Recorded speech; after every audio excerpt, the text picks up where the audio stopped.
আজ সকাল থেকেই না বাইরে প্রচণ্ড বৃষ্টি হচ্ছিল। এই রকম বৃষ্টি দেখে সুব্রতর খিচুড়ি খেতে ইচ্ছে হচ্ছিল। সকালবেলা রান্না হয়ে গেছিলো বলে দুপুরে আর খিচুড়ি রান্না করিনি। বিকালবেলা ভাবলাম যে কর্তামশাইয়ের পছন্দ মতন খিচুড়িটাই রান্না করি। তবে বাড়িতে আতপ চাল বা গোবিন্দভোগ চাল কোনোটাই ছিল না, ছিল সিদ্ধ চাল। ভাবলাম সিদ্ধ চাল দিয়ে খিচুড়ি করি। তবে আজকে কিন্তু খিচুড়িতে আমি 3 রকম ডাল দিয়ে রান্না করেছি। মুগ ডাল, মুসুরির ডাল আর মটর ডাল, এই 3টে ডালই দিয়ে খিচুড়ি রান্না করেছি। আর তার সাথে দিয়েছিলাম বাড়িতে থাকা সবজি। সবজির মধ্যে কী ছিল বলো তো? কুমড়ো, আলু, আর তার সাথে ছিল অল্প পরিমাণে পটল। এই দিয়েই খিচুড়িটা রান্না করব। আর এই খিচুড়ির মধ্যে আমি কিন্তু পেঁয়াজ কুচি আর রসুন কুচি দিয়েছিলাম, তার সাথে একটু আদাও দিতে ভুলিনি।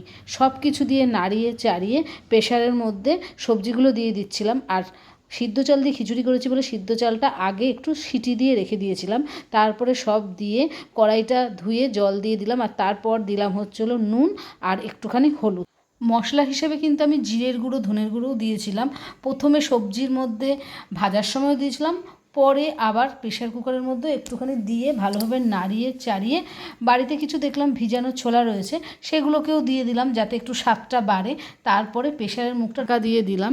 আর একটু অপেক্ষার পরেই কিন্তু আমার খিচুড়ি রেডি হয়ে গেছে। একদম ধোঁয়া ওঠো গরম গরম খিচুড়ি এখানে রেডি। আর তার সাথে ছিল ফিশ ফিঙ্গার। এটা ফ্রিজে রাখা ছিল, সুন্দর করে ভেজে নিয়েছি। আর এখন সুব্রতকে দিয়ে দেবো গরম গরম খিচুড়ি। খিচুড়িতে আমি কিন্তু একটুখানি উপর দিয়ে ঘিও দিয়ে দিয়েছিলাম। কেমন হয়েছে গো? ভালো লাগতো, সব রকম সবজি দিয়ে তো সুন্দর লাগতো। তার সাথে আবার ফিশ ফ্রাই, একটু ঘিও দিয়ে দিয়েছি। হ্যাঁ, গন্ধটা হেভি বেরিয়েছে, হেভি গন্ধ বেরিয়েছে। আর গরম গরম, বাইরে বৃষ্টি আর এদিকে খিচুড়ি, মজাই আলাদা।